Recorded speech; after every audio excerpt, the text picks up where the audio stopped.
कथामृतं तप्त जीवनं कविभिरीडितं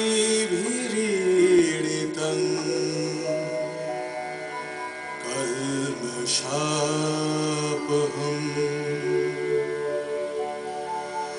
श्रवणमङ्गलं श्रीमदाततं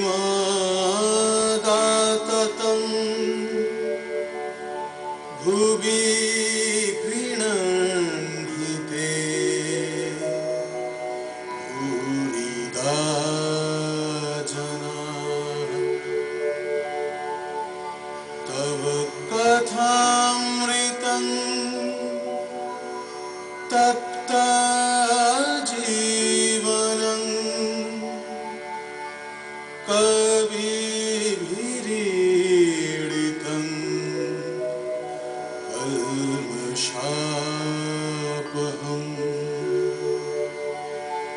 श्रवणमङ्गलं श्रीमदाततं भुवि गृह्णन्ति ते भूरिदा जनाः। এই সেই লীলাক্ষেত্র ঠাকুর শ্রী শ্রী রামকৃষ্ণ পরমহংসদেব কৃপা করে এইখানেই ভক্তদের সামনে প্রকাশিত হয়েছিলেন। কালীবাড়িটি জানবাজারের কৈবর্ত রানী রাসমণির প্রতিষ্ঠা করা। কলকাতা শহর থেকে 2.5 কোষ উত্তরে, ঠিক গঙ্গার উপরে। যখনকার এই কাহিনী, তখন নৌকো থেকে নেমে চওড়া ঘাটের সিঁড়ি বেয়ে পূর্ব দিকে মুখ করে কালীবাড়িতে ঢুকতে হতো, আর ঠাকুর এই ঘাটেই স্নান করতেন। সোপানের পরেই চাঁদনি, ঠাকুর বাড়ির চৌকিদাররা থাকতেন এখানে। চাঁদনির দুই দিকে 6 দ্বাদশ শিব মন্দির দেখেই বহু দূর থেকে নৌকোযাত্রীরা বলে উঠত, ওই রাসমণির ঠাকুর বাড়ি। সেই শিব মন্দির পেরোলেই মস্ত উঠোন, উত্তরে রাধাকান্তের মন্দির। যখন কথামৃতের রচয়িতা মহাত্মা শ্রী মহেন্দ্র গুপ্ত এই মন্দিরে প্রথম আসেন, তখন এই মন্দিরে ক্যাম্বিসের পর্দার ব্যবস্থা দেখেছিলেন, পাছে অপরাহ্নে পশ্চিমের রোদে ঠাকুরের কষ্ট হয়। এই মন্দিরে এই নিত্য সেবার কাজেই 1857 থেকে 58 খ্রিস্টাব্দে পূজারী হয়ে আসেন গদাধর চট্টোপাধ্যায়, আমাদের শ্রী শ্রী রামকৃষ্ণদেব। এই মন্দিরের পাশেই মায়ের মূল মন্দির। পাষাণময়ী সে মায়ের নাম ভবতারিণী। ঠাকুরের কাছে রক্ত মাংসের মা চিন্ময়ী। ঠাকুরের সঙ্গে যে তার নিত্যলীলার সম্পর্ক। এই মন্দিরেই 1882 সালের ফেব্রুয়ারি মাস, কয়েকদিন আগে ঠাকুরের জন্মদিন গেছে। তখন সন্ধ্যা হয় উত্তর বরানগরের সিদ্ধেশ্বর মজুমদারের সঙ্গে অঞ্চলের বাগানে বেড়াতে বেড়াতে এসে পড়লেন স্কুল শিক্ষক মহেন্দ্রলাল গুপ্ত। গঙ্গার পাড় ধরে হেঁটে আসছেন সিদ্ধেশ্বর ও মহেন্দ্রনাথ।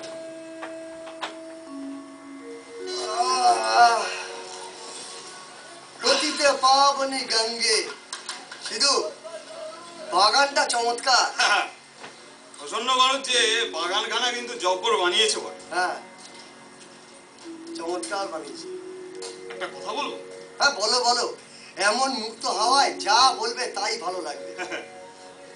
এই তো গঙ্গার পাড়। হ্যাঁ, আর একটু গেলেই রাসমণির বাগান। আচ্ছা, এই রাসমণির মন্দিরে একজন পরমহংস থাকেন শুনেছি। হ্যাঁ, তার সঙ্গে দেখা করা যায়? হ্যাঁ। মানে উনি গেলে কিছু মনে করবেন না তো? না। যে কখন ঠিক দেখা করা যায় বলো তো? এখনই যাওয়া যেতে পারে। এখনই? হ্যাঁ। বলছো? হ্যাঁ। তা চলো না। চলো চলো, গিয়েই দেখি। গিয়ে দেখি, চলো।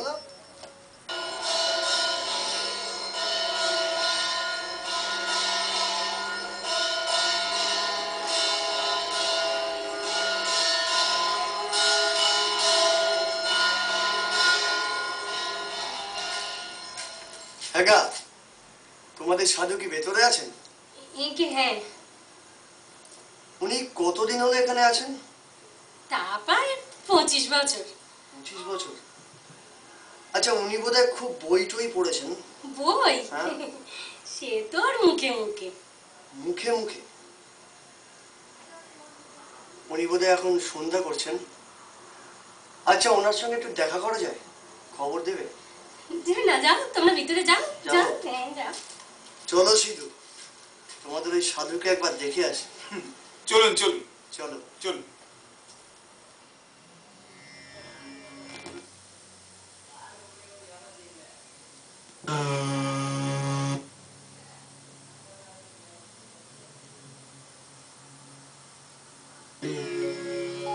দুহে মিলে একই দেহে সর্বধর্মের সার তুমি, ভগবান শ্রীরাম কৃষ্ণ, শ্রীরাম কৃষ্ণ, শ্রীরাম কৃষ্ণ।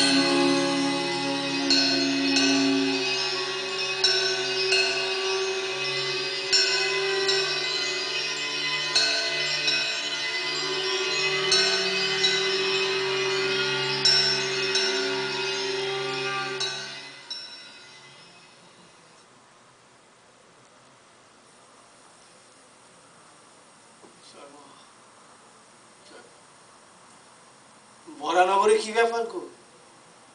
আগে এই না, আমি আজ আসি। আপনি এখন সন্ধ্যা করবেন। সন্ধ্যা তো কি, সে তেমন কিছু নয় গো। এসো গো, এসো, আবার এসো।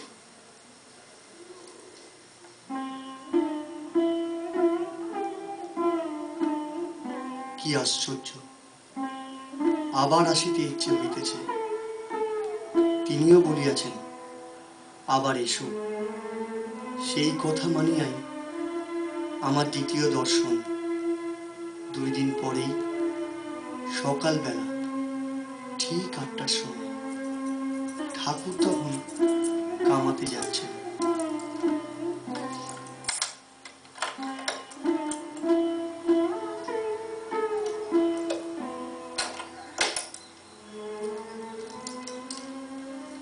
আসো ঠাকুর।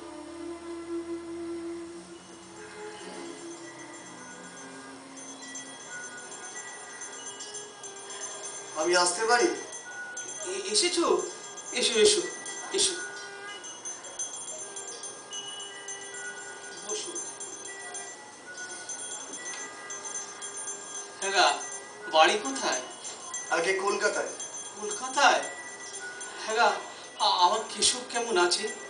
কেশব সেন, শুনেছিলাম ওর বড় অসুখ করেছিল। হ্যাঁ, আমিও শুনেছিলাম। এখন বোধহয় ভালোই আছে। জানো, আমি ওর জন্যে মার কাছে ডাব চিনি মেনেছিল। শেষ রাতে ঘুম ভেঙে যেত, মার কাছে কাঁদতুম আর বলতুম, মা, মাকো আমার কেশবকে ভালো করে দে, মা আমার কেশবকে ভালো করে দে। কেশব কলকাতায় না থাকলে আমি কার সঙ্গে কথা কইব? দেখো, ঠিক মা কেশবকে ভালো করে দিলি। চরপা চরপা। হ্যাঁ গা, তোমার বিয়ে হয়েছে? হ্যাঁ, হয়েছে। যা, বিয়ে হয়ে গেছে? ছেলে পুলে? ছেলে হয়েছে। যা, ছেলেও হয়েছে। দেখো, তোমার লক্ষণ ভালো ছিল। আমি কপাল, চোখ এসব দেখলে বুঝতে পারি। আচ্ছা, তোমার নিরাকারে বিশ্বাস না সাকারে? আমার নিরাকারে, ওই ভালো লাগে আমার।